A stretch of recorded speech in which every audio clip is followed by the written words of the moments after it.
for March 22nd, 2023, and have the secretary do a roll call. Good morning, everyone. Our private members, Michael Spitzer, Chair. Present. Larry and Angelo. Present. Mark Kaplan. Present. Representing Mayor Eric Adams, we have Manhan Chung. Present. Representing Comptroller Brad Lander, Jacqueline Thompson. Present. Representing Public Advocate Jumani Williams, Wesley Paisley. Good morning and present. We have a quorum. Thank you. I have to read a resolution that authorizes us to meet remotely by Zoom, and it's signed by the mayor or issued by the mayor. And it basically says, whereas the mayor of the city of New York issued Executive Order 339, extending the declaration of the state of emergency in the city due to the COVID-19 pandemic for a period not to exceed 30 days or until rescinded. And whereas pursuant to New York Public Officers Law, Section 103-A3, the Open Meetings Law, if the chief executive of a city has proclaimed a local state of emergency and a public body determines that the circumstances necessitating the emergency declaration affect or impair the ability of the public body to hold an in-person meeting, the in-person participation requirements of the Open Meetings Law are not applicable.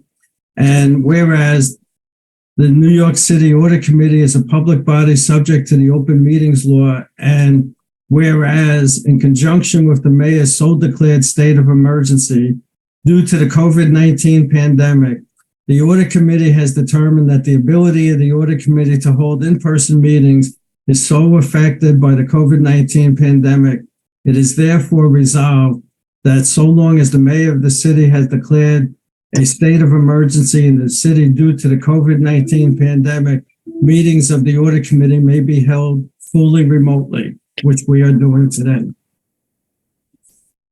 Thank you. And the next item on the agenda is the motion to accept the minutes of the Audit Committee meeting held February 15th, 2023 and March 15th, 2023 with any edits, minor edits submitted to the secretary. I so move. I second.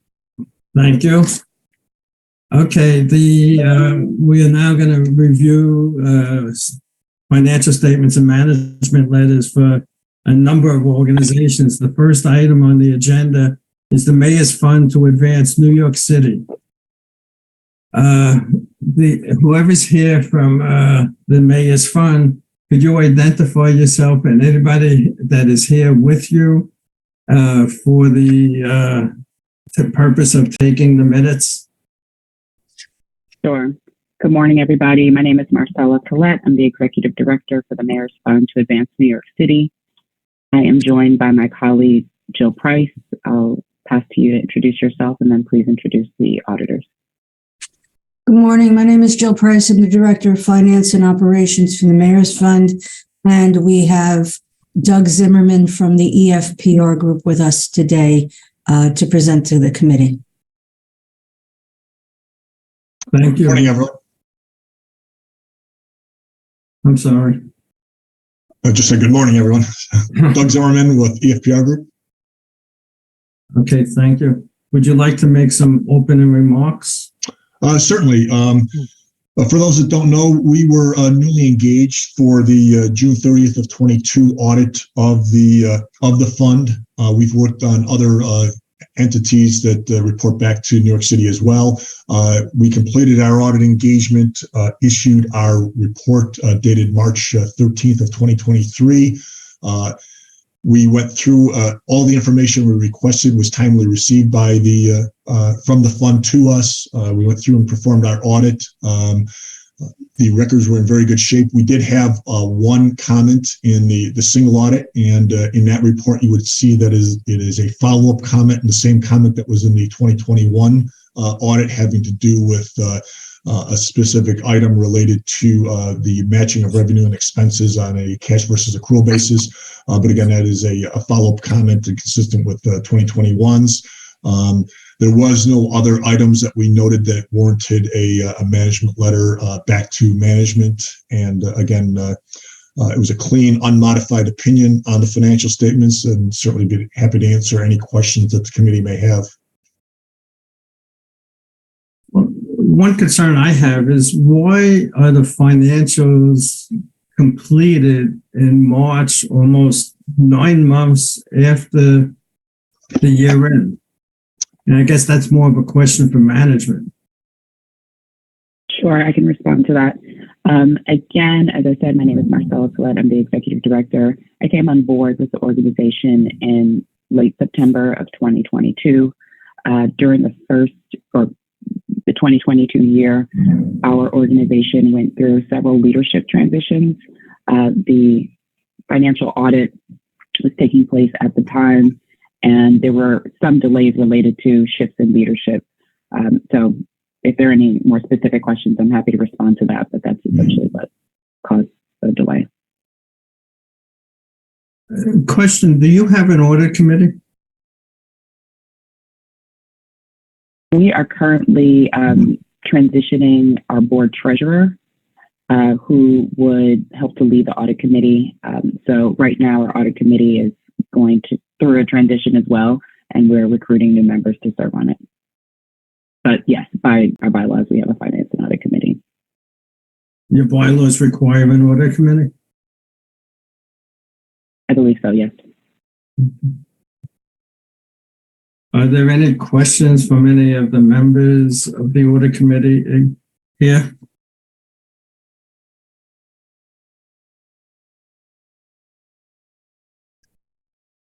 Mark, are you still here? I don't see you on the screen. Here it goes. All right. Can you hear me? Yeah, I can hear you. I just don't see you on the screen. Apparently, if I talk, it erases me from the screen. My question is, how many outside directors do you have? Outside of city government? Independent directors. Independent So we have staff. 4 directors, 4 members of our board of directors who are not me. I serve as the believe the president. real question is, And if you have an audit maybe committee, I'm misunderstanding the question. if you have an audit committee, how many members of that audit committee are independent of the organization? Take this audit committee. There are 4 private members outside the organization, and then there were 3 members of this committee that represent public officials. So the bulk of this is made up of independent people.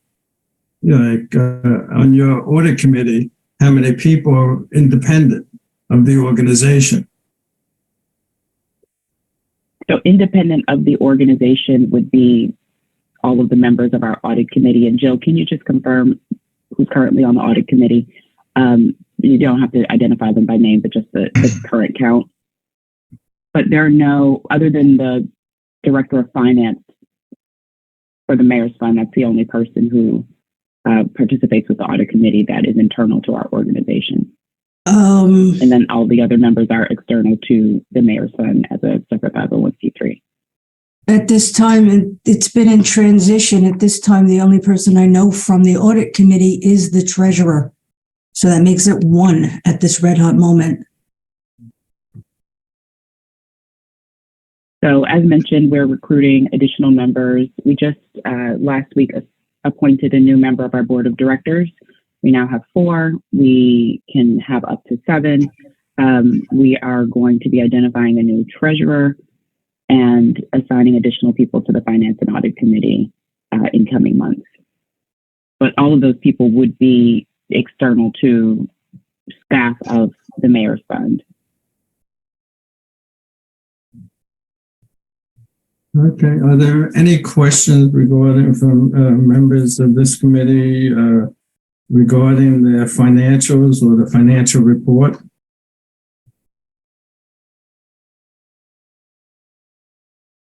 Give me a second, Mike. I'm turning pages. Mhm.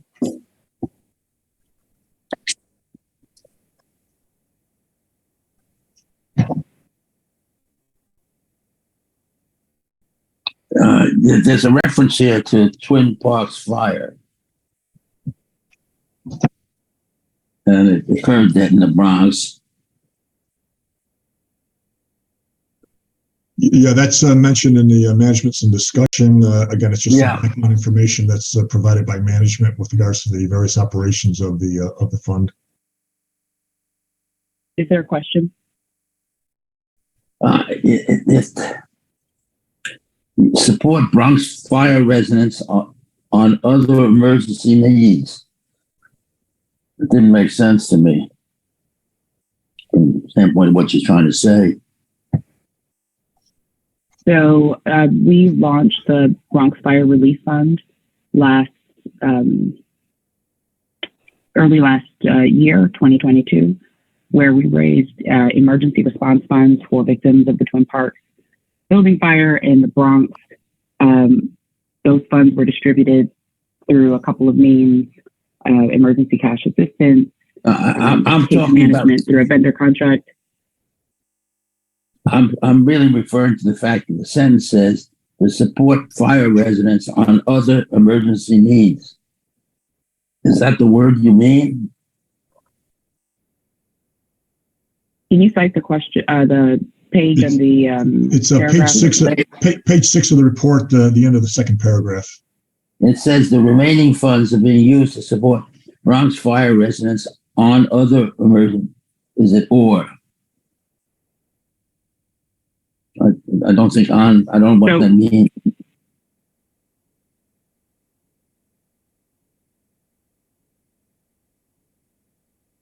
I leave it alone. It's English. At page 6, paragraph. Which paragraph? Second paragraph, last sentence. Remaining funds are being used to support Bronx fire residents on other emergency needs, such as travel and medical services. That is the sentence, and that is correct. Do you have a question about the sentence?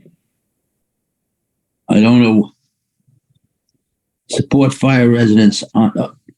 It's language. I'm not going to bother you with it. But Okay. So the previous sentences talk about emergency needs related to victims of the fire, and the last sentence is describing funds that would be remaining from those assigned to address the other needs in the previous sentences, and that those would be used to support other emergency needs such as travel and medical services.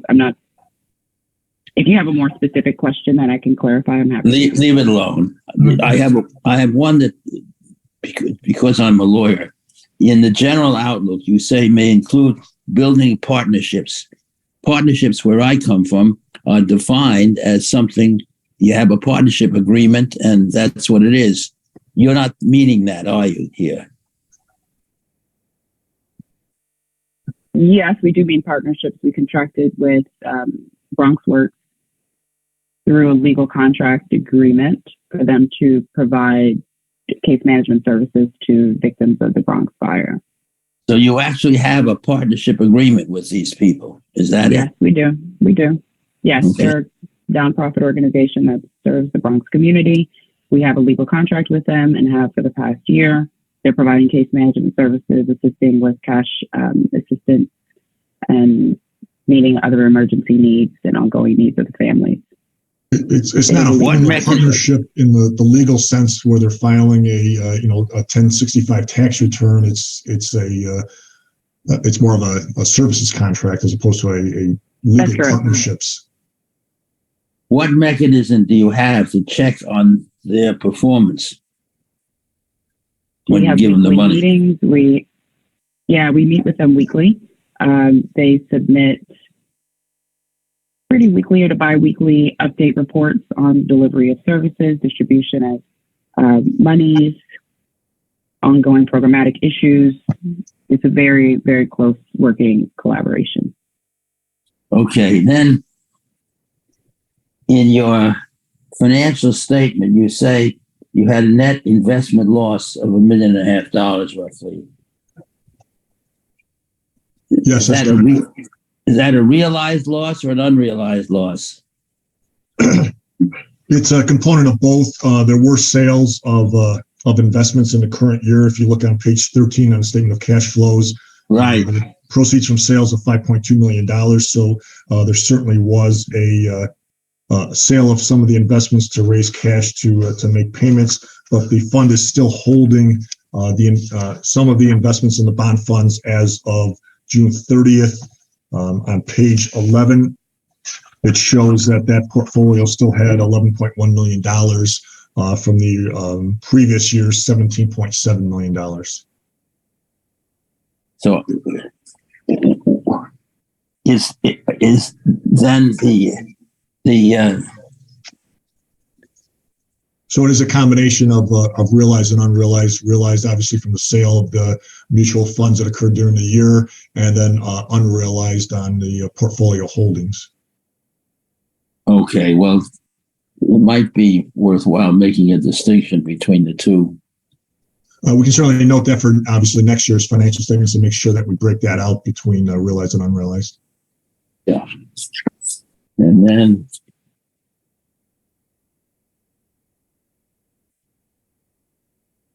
you refer to the fact that you charge an administrative fee on most contributions.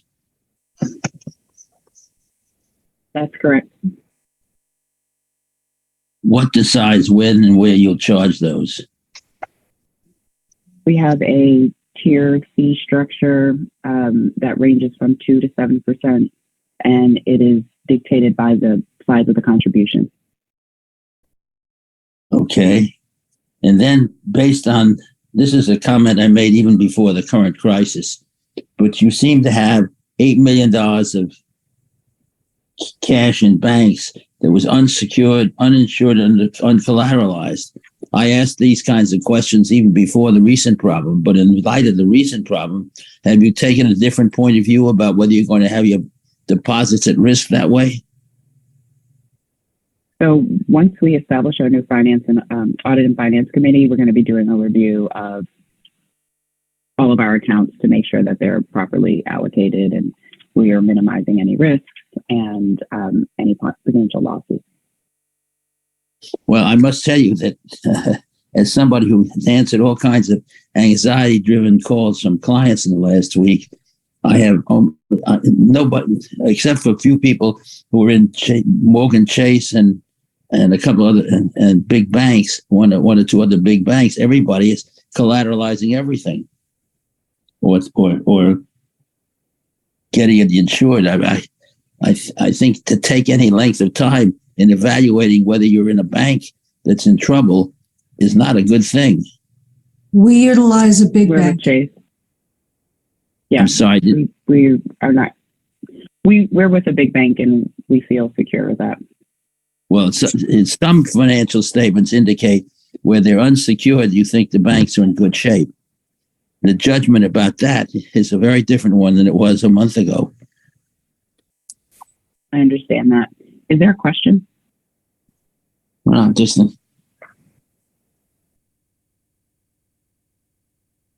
If there's no other questions, I just have one. Larry? So the partnership you have with this other organization, just two questions. Are they long-standing in the community? Have they been around in the community for many years? And the second question is, do they ever have a contract with the city proper? So for any of those of you on the call who know about nonprofits in the Bronx, BronxWorks will be a very familiar name. They, I think, are celebrating maybe their 30th or 50th anniversary this year. They are well respected and are an ideal partner for this type of work. They already have deep connections and a great reputation for the services they provide. They do have other engagements with the city of New York for various contracts. And we felt very confident in their abilities, and that's why we selected them as a vendor or as a contract partner. And the work has been done definitely to our satisfaction and very high quality. They actually have a number of contracts with Human Resource Administration of the city, and we've actually audited Bronx Works on behalf of the city under those contracts as well. Okay, thank you. All right, if there's no other comments or questions, I'd like to thank you for coming this morning. Thank you. Good luck Thank you for having us. on your position and going forward. Okay. Thanks so much. Now we start what's always been referred to as the OMB entities, the tax liens. And who will be presenting? Raymond? Or So the tax lien trust, that would be Jay Olson. Sure. So, Morning, Mike and committee, I guess if you want to start with the tax lien trusts, we'll start there. Good to go, Mike? yeah, no, it's like they're on my agenda as the next item. So Okay. we're Well, good to go. figured you might mix it up. Anyway, good morning, all. Joining me is our people from Meyerhoff and McCann, formerly Marks and Paneth, who've compiled the financial statements, Sibby Thomas and I believe Matt's Castellano, our auditors, EFPR group in the form of Brett Jensen, and I believe from RESF, our program manager, we have Tom Gallagher. And I think before I talk further, there are some required communications to be provided by our auditor. So I believe that's Mr. Jensen. Actually, it's Doug Zimmerman. I'm sorry, I apologize. So again, I was the one that was just on with the Mayor's Fund, and we've been working with the trust for a number of years. So similar to prior years, we actually audited the three trusts. There was the 1998 trust, the 2020, the 2019 trust, and the 2021 trust. So all three audits were performed by our firm, as we've done in prior years in connection with working with management and our outside accounting firm. We also issued on these engagements unqualified or clean opinions, unmodified. We had no issues with regards to any of the accounting records. There were no management letter comments, no findings. These reports were done in a much more timely manner, as has been done in prior years. And I'm just pulling up the report now. We issued these on September 20th for the June 30th of 2022 fiscal years. And again, there were no operations that deviated from what was expected. The 2021 trust was a new trust that was formed, and so it was really only a partial year through June 30th of 2022. And again, I'd be happy to answer any questions anyone may have. So yeah, with that, as people remember, this is, these are remnants of the tax lien sale program that hasn't been reauthorized for a while. So these, as you recall, these trusts get, the more recent ones gets folded into the 98-2 trust as the associated bonds with the trusts are paid off. So the 2019 trust, I believe the bonds were fully discharged and are being in the process or have already been consolidated with the 1998-2 trust. So I would then throw it back to the committee for questions unless there isn't any. I have my usual comment. You don't have the proper name of the city. It's capital Z in the city. I will make a note of that as well. But I do have one question. What are you have in one case, $56 million of non-current tax liens receivable net of allowance. So that means they were much bigger than that. Net of what? And how much? Which trust are we looking at for that one? I'm looking at the 2021A trust. 2021A. It shows there if you're looking at the statement of net position on page 6, it does report the allowance there of $322,000. Yeah, but I'm looking at page 4, and it says assets of non-current tax liens receivable net of allowance. So what I was wondering, That is a summarized number. If you look at page 6, it gives you the detail of that $56 million broken down between the principal, accrued interest, and then the $322,000 allowance. Page 4 is from the MD&A, and it just gives kind of summarized totals, the details on page 6. I stand corrected because I read 4 and then I realized when I read 6 you had answered the question. Apologize.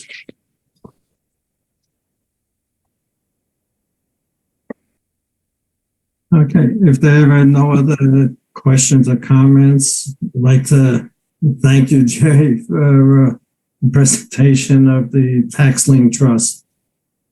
The next item on the agenda is the New York City water and sewer system.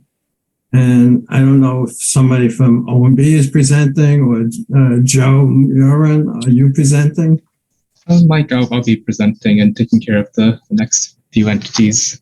So I think as in years past, we'll go through water first, and then the remaining entities are a similar group, so we'll go through those afterwards.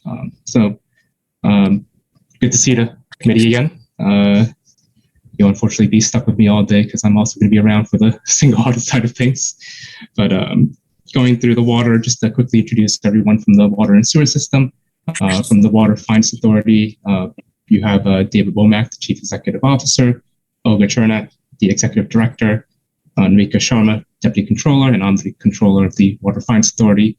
From the Water Board, you have the Executive Director, Joe Murin, and the Treasurer, Omar Nazim. And from the audit firm, Grant Thornton, Nick Lazarulo. So quickly just going through the financial highlights for the water and sewer system. Water and sewer operating revenues had increased by $223 million or 6.1% compared to fiscal 2021. This was a result of the increase in revenues from the 2.76% rate increase for fiscal year 22 and increase in water consumption by commercial properties in fiscal year 22. Non-operating revenues have decreased by $5.6 million, mostly due to unrealized losses on our fixed income investments. And so overall revenue had increased by $217 million compared to fiscal 21. On the expense side, operations and maintenance expenses decreased by $112 million or 6.7% compared to fiscal 2021. And this is primarily due to a decrease in the wastewater operating costs. Other operating expenses decreased by $38.7 million compared to fiscal year 2021. In terms of financing activity, the authority issued $2.5 billion in bonds, of which $1.5 billion was used for refunding. The gross present value savings from those refunding transactions was $447 million. The authority also legally defeased approximately $243 million of outstanding bonds using current revenue, therefore reducing its debt service by $295 million. The authority reimbursed $1.66 billion to the city for its construction costs this year, this past year, fiscal 22. And that's basically summarizes the financial highlights for the water and sewer system. If anyone else from the authority or water board would like to make any comments, please do so. Otherwise, I'll turn it over to the committee for questions. Are there any questions or comments regarding the financials for the water and sewer system? I do, Mike. Okay. First of all, I look at the water system and I say this periodically, the deferred the way in which every time I drive past the building, the Ashokan Reservoir, looks like I could all use a coat of paint and a few other things. So the maintenance there is poor. I'm sure the underground maintenance is fine, but the woodwork upstairs looks really disheveled. So now, tell me, when we get here, what are capital distributions as expenses? So the distributions we make to the city reimbursement for the capital costs of the construction of the various DEP projects with water system. Well, to whom do those go, that money? It goes to the city of New York. I see. And if I may, Raymond, good morning, members. This is Joe Murin, Executive Director and Chief Financial Officer over at the DEP. To your point, Mark, about the conditions upstate, and it's not, relevant to the audit, so to speak, but we do have plans in what we call the Ashokan Century project, where over the next, I'd say, 10 years, we're going to be investing close to $1 billion in various capital improvements upstate in the Ashokan Reservoir and the various apertures that relate to that. So the condition is noted, and we are taking care of that. Okay. Now, I have a couple of other. What is Service Line Protection Program? What does that mean? What is it? We have entered into a contract for a number of years now with a second entity, American Water Resources, and I'll go into this, and if need be, I'll have Omar Nazem, the treasurer, but where we act as a pass-through to provide water and wastewater service line protection to our ratepayers. They pay a fee of, I don't know, Omar, how much is it per month? $19 a month? It's about $15 a month, right? For combined water and sewer. Correct. And what that does is this entity then will respond if the customer has a problem with their water service line or their sewer service line, either doing a cleaning or a replacement if necessary. So it's a pass-through, so to the water board. We reimburse it with taking off a slight fee that then goes on to this entity to pay for the services they provide. Okay. Mark, it's somewhat like an insurance policy. Correct. No, I thought so, but I wanted to ask. Next question is, there's a reference on page 8 to the amount varies each year based on land acquired and then granted to the city. Oh, sorry. What does that mean? We as the entity, we as the water board do not hold the land. The land always remains as an asset to the city. I'm well aware of that because the city and I had a falling out about how they could buy our land. I recall this conversation a couple of years ago. Actually, it's not for sale now. My grandsons want to keep it. I'm sure you're a good story.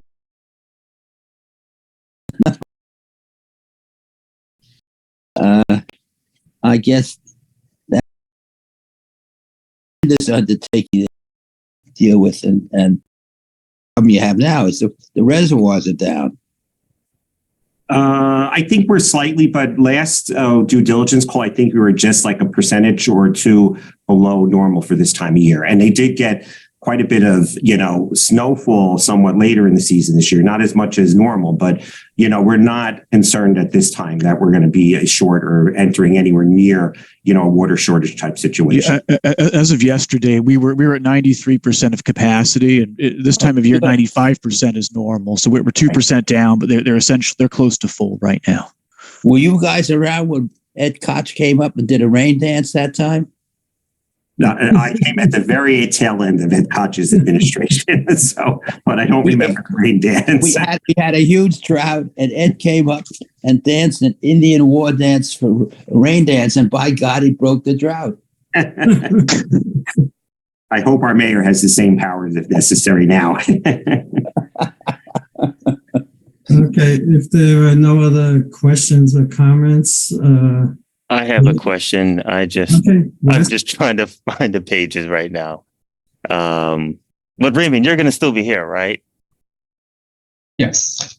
Okay. So in the interest of time, you could skip over me. I'll come back to it. Okay. I'd like to thank everybody coming from the water and sewer system. And next item on the agenda is Hudson Yard Infrastructure Corp. So, Mike, I think in the interest of, efficiency, do we want to kind of go through all of these since they're pretty similar and same? I found my questions. You're talking about Hudson Yards, TFA, and TSAS? Yeah, but I think Wesley had found his question for the water. Oh, okay. So let's circle back to Wesley's question. Thank you. So page this is the Grant Thornton letter, page 2. You're referring to the management letter? Yes. It says the control deficiencies with the computer information system. I think it was something regarding employees still having access, but I think you guys resolved this, correct? Correct. And I think also the CIS system is no longer Correct. being used right now. We transitioned off of the old CIS system into a new UMAX-based system it's just slightly over a year now. Am I correct, Omar? I think it was in 21 September 21 was when the cutover occurred. Yeah. And so we've been using a new system now for a year and a half. So we're pretty much through the shakeout period, and things are working well on the new system. And it does have much better, interface, security, and customer relation aspects that we still aren't fully, not utilizing and getting up to speed on.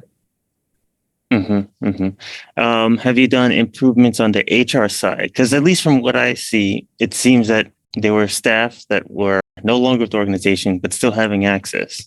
And I know usually with those controls, there's one of which you're just cleaning out databases, but there's also an HR component where they have to communicate to say the staff are leaving. Like, has that been improved? I would say yes, because we've been implementing more robust security measures in certain of multi-factor authentication. So we are, in those cases where people may still have access, so to speak, that when they try to go in because of the multi-factor authentication, I'm not an IT expert here, but that would prevent them from, being able to get into the system remotely. Okay. All right. So, but I think you should still be concerned with the HR component, just because the way the law is working, that as long as the individual has not had the controls placed under them and HR isn't updating, they would be still sort of okay going into the network. There wouldn't be strict legal ramifications for that individual. So it's more than just doing the computer part. It's also the HR part. Duly noted. So we'll follow up and make sure that our HR people are taking that step to ensure that as people separate or retire, that they're being removed from the system in a timely fashion. And then while you're at it. Yep, go ahead. Mark? No, go ahead. Sorry. Oh, no, I'm going to go into a different document with water and sewer. Yeah. Which document that you're referring to, Wes? I'm going to the larger one, 68-page one, page 6. This just be a quick question, just for me to understand something. Talking about the financial statements. Yep, thank you. And this is just for me, for my own understanding, late payment fees. Was this obviously decreased? This happens, this fluctuates, but was there any incentives given to individuals, consumers?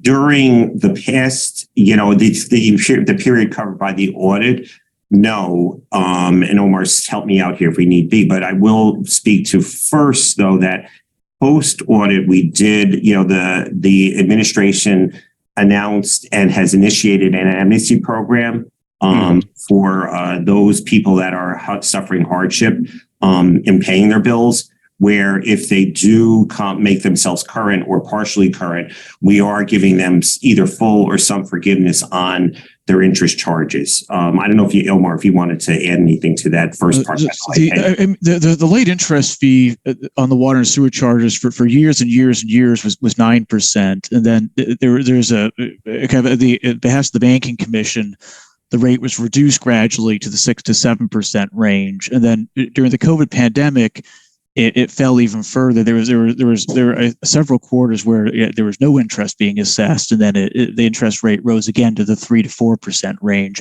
So the reduction in fees is not around a reduction in delinquent balances, but is around movement in the interest rates due to kind of changes of the banking commission, as well as kind of various efforts to provide relief in light of COVID.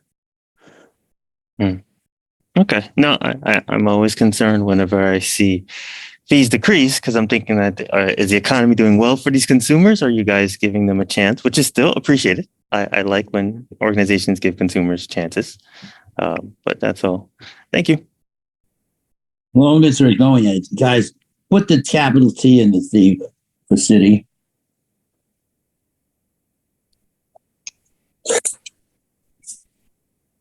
That's noted. That's its real name. Okay, are there any other questions regarding the water and sewer? No. Okay, once again, I'd like to thank everyone for coming. And Thank you all.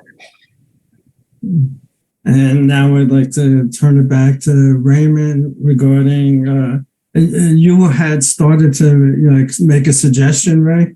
Yeah, it's like, would it be more efficient to go through all of them at once, and then any questions on any of the entities? So it's the same crew here. The only issue is there's a lot of new people and new faces. They might not know what these organizations truly are. Okay, so I can go through each one at a time. And then you said you wanted to start with HYIC? Yes. Okay. So for HYIC, just the staff of HYIC, we have these titles, right? David Womack, who's the president, Jay Olson, the vice president and treasurer, Kenny Noreen, deputy controller, and I'm the controller. Our auditors are Meyer, Hoffman, Can. Warren Ruppel is our auditor, and I see Warren here. So the HYIC, the Hudson Yards Infrastructure Corp, was created to finance the 7 train extension and I think various park improvements around the Hudson Yards area. In terms of financial highlights, going to the various revenue sources that the corporation received over the last year, include they received $124 million of tax equivalent payments, or TEP, $136 million of pilots or payments in lieu of real estate taxes, $26 million of district improvement bonuses, and $39 million of payments in lieu of mortgage recording taxes or pilot. On the expense side, we incurred $2 million related to the subway extension, which was $3 million less than in fiscal 21. $1 million for Hudson Yards Development Corporation operations, and we paid $43 million in principal and $121 million in interest on the bonds. Unlike previous years, no payment was made to the city. The city did not request any payments in fiscal 22 from HYIC.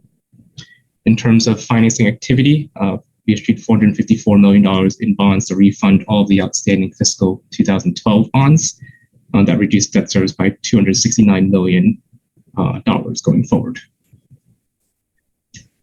That I'll turn it over to committee for any questions on HYIC. My firm is a tenant, so I have a particular interest in this thing. First of all, why did you change auditors? Well, I can answer that. The former Marks Paneth, who were the auditors, was acquired by, the audit practice was acquired by Meyer, Hoffman, McCann. So it's really the same people doing the audit, but a different firm name. Mm-hmm. Okay. Then I have one or two minor questions here. And I'm flipping pages. You say here that you talk about defeasance of bonds. This is on page 6, and the county gain of that. Other people who defease things have a more lengthy discussion of the economic impact of it. And what typically happens is there may be a paper loss, but a real economic gain. There's more language that you see in other financial statements. Their enterprise doing the same thing. I want to say we talk about that in the footnotes, but let me check. You may later. Yeah, we do talk about it later. Well, Yeah. So on page 33, under the footnote long-term liabilities, the second paragraph from the bottom talks about the debt service reduction and the economic benefit. What I'm wondering is why you don't have it in the upfront. The difference. Then on another page, you say all investments held are expected to be held in maturity. Now, as such, I don't know what therefore, you accountants don't use therefore for some reason, will not realize losses on market valuations. So since we hold all our investments maturity, none of the unrealized losses will become realized markets from our mark-to-market accounting. So that's all it's saying. So since we don't plan to sell any of our investments before they mature. Well, it's not that you real losses on market valuations. You don't expect to realize any losses from market valuation. You don't have any. The market has no impact on the carrying of this investment, up or down, right? Correct.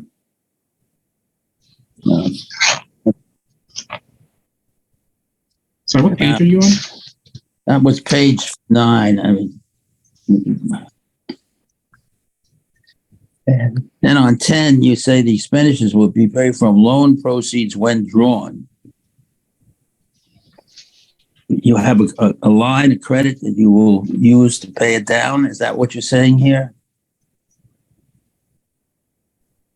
Jay, I saw you on mute. Sure. I mean, I'll try to give this a shot. So there were 2 questions or comments on the table, if I recall, Mr. Kaplan. First, about the mark to market and whether or not that's it bears upon the value. You raise a fair point, but the point we're trying to make here is we're not going to realize a loss. The valuations mark to market is of some substance, given we have to report it. So we can't be totally dismissive of that. But the ups and downs won't materialize in a loss because we hold these things to maturity. No, believe me, I understand that. I'm only commenting that when you look at the disclosures that other people use to describe the situation, they're different than yours. Mm-hmm. Okay, then my other comment is that on page 10, you have upon receipt and verification of the invoice, the expenses were paid from loan proceeds when drawn. Yeah. What does that mean? You have a line of credit you take down, is that it? Well, I think we've described there is a term loan we've entered into to finance phase 2 of the Hudson Yard Park and Boulevard. So rather than issuing bonds and having money sit around until they get spent, we have this flexible financing vehicle where we could draw money to pay the costs when owed. No, believe me, I understand that. I don't think you make plain here that this happens. Did you have a commitment to get the money when you need it, and you probably pay a fee along the way, right? That's exactly right. There's a commitment fee on the unused portion, and we pay interest on the amount drawn. I mean, we do disclose the amount drawn. It's a couple of million. I don't recall off the top of my head if we actually explain what the actual amount is of the commitment in this document. But, we've had this loan available since 2019. No, I understand. I just think that you may want to re-examine whether a few more words will help. Oh, I hear you. As the committee probably knows, I'm a man of few words, but your point is very well taken. Mark, was that the note on page? Because we mentioned it on page 5 about the term loan.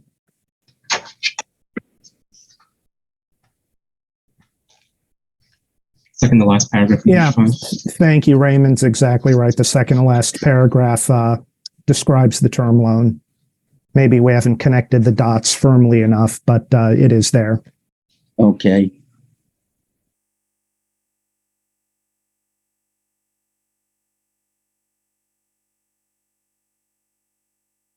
The economic outlook.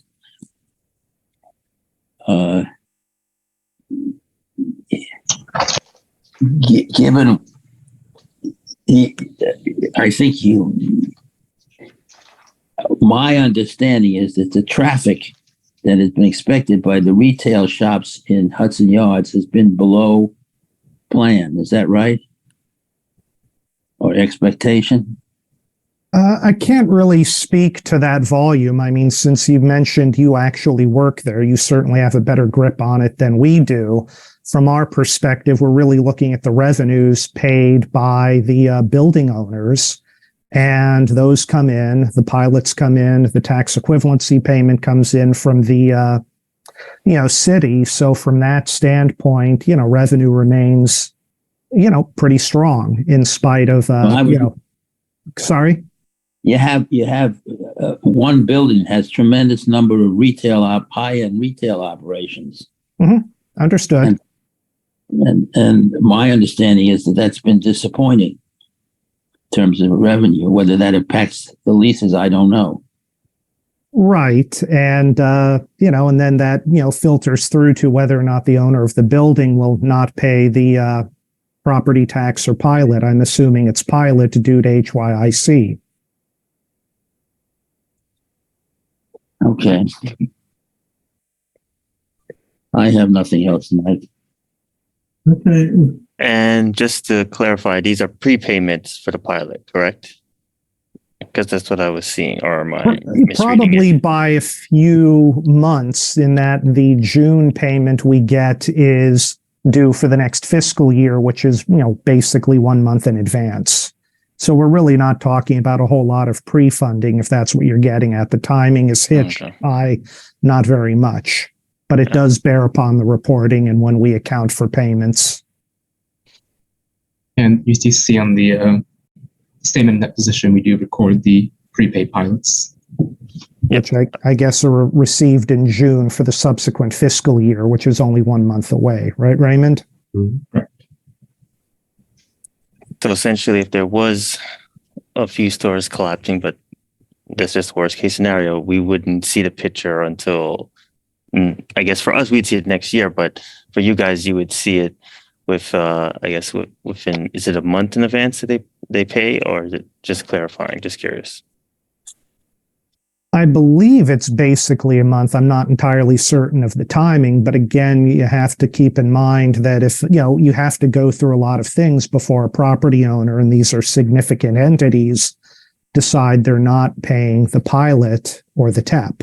And that's pretty significant. I understand Mr. Kaplan's point about retail being, disappointing. I certainly take him at his word, but I mean, how bad does that need to get before the owner decides not to pay something as essential as, the pilot or the property tax related to a very substantial asset? Well, there was one major department store that closed down. Yeah, I assume you're referring to Neiman Marcus or something else. Neiman Marcus. Right. And, I agree and I hear you. And that was a cause for concern at the time during COVID, but also during COVID is borne out by the financial statements.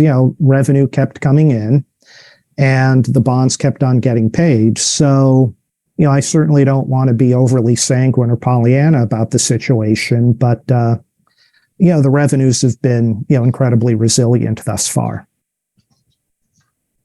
Good. Good. Thanks, Jay. Next item is TSAS. TFA. TFA.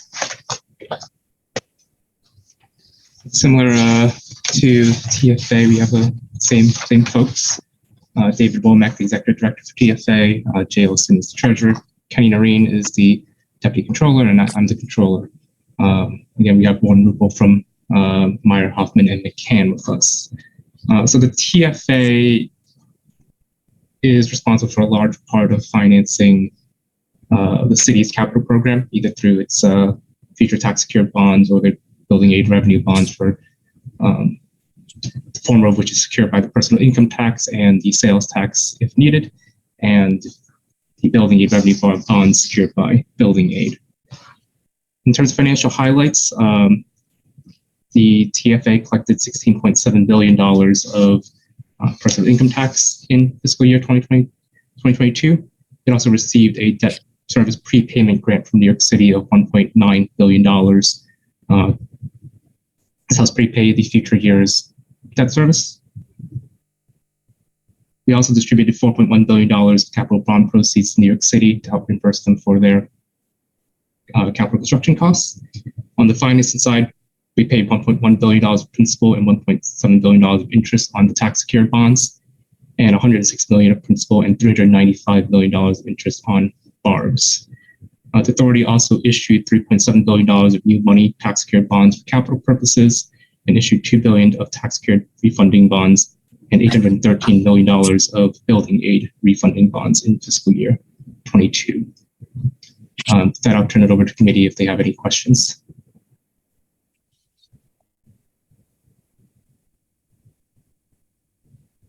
I mean, TFA is pretty straightforward, so why don't we just jump to TSAS then? TSAS, similar cast. We got here, David Womack is the president of TSAS, Jay Osten, the vice president and treasurer, Ken Areen, deputy controller, and I am the controller for TSAS, and Warren, again, is the auditors with Meyer, Hoffman, and McCann. So for TSAS, TSAS was created to securitize the city's interest in the nationwide tobacco settlement. TSAS receives money for each year from the tobacco settlement, keeping some of it, the pledged amount, and forwarding to the city the unpledged amount each year. So in fiscal year 22, we collected $209 million of tobacco settlement revenue, and transferred $131 million out to the trust, of which the city is the beneficial owner. In terms of bonds, we paid $27 million principal and $50 million of interest. It's important to note that in fiscal 22, the revenue collected was sufficient to cover the year's debt service payment, as well as replenish the reserve fund by $2 million, and therefore we did not have to draw down on the reserve to pay for debt service in fiscal year 22. That basically sums up TSAS. I'll turn it over to committee for any questions. Yeah, at this time, TSAS isn't really issuing any new bonds. No. Yeah, you might just have refunding bonds, but right now it's only basically standing still with issuing new bonds, correct? That's correct. I mean, Mike, you were around when the first few deals came around, and that was really created to give the city additional debt incurring power over and above the constitutional debt limit, which was, the late 90s, early aughts, a much more binding and immediate constraint. And, that doesn't appear to be the case at this moment, knock wood. Big piece of wood. Okay, having or hearing no other questions, I'd like to thank everyone that participated for these entities in presenting this morning. At this juncture, I'd like to have, the audit committee is going to go into executive session, so I'd like to have a motion to go into executive session. Motion. So moved. Thanks. So, good session, and presented to us from the auditors was the city's single audit. So I'd like to have a motion that would authorize the city going forward with publishing said single audit for the year, fiscal year 2022. I move it. Okay, thank you. I assume it's unanimous. And Irene second. She was on mute. Okay. So the city can now publish the single audit, which is scheduled to be sent to the feds next, I think, the 31st of March. With all that, is there any other business that comes before us at this time? Anything? The next meeting scheduled for the, when is it? April 5th. April 5th? Yes. Is that going to be in person or is that going to be still Zoom? We're finalizing, Mike. Okay.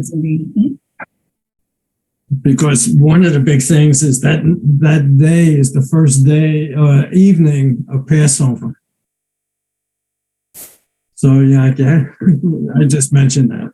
Okay. We'll take into consideration. So it's open to you'll get back to all of us as to if we'll be Zooming or in person. All right.